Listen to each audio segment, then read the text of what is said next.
Putting pen to paper on a new round of American sanctions, Donald Trump is signing off on his strategy to contain Iran.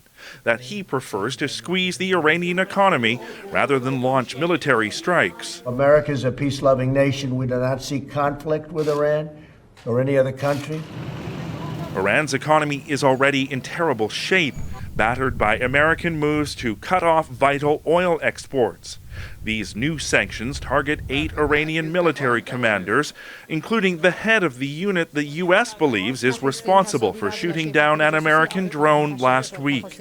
But the measures announced today are ultimately focused on this man, Iran's supreme leader Ayatollah Khamenei. The supreme leader of Iran is one who ultimately is responsible for the hostile conduct of the regime.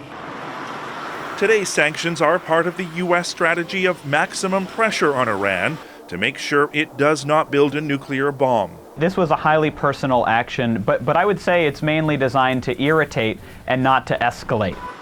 All this comes just days after President Trump pulled back from a military strike against Iran with just minutes to go. That was seen as a sign to force the Iranians to negotiate.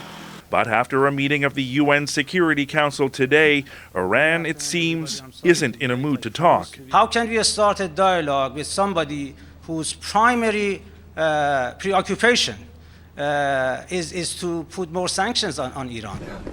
World powers, including the Europeans and Russians, will spend the week trying to find some way to ease the tension. But with the Iranians and Americans both dug in, the world is watching as these two longtime foes face off yet again.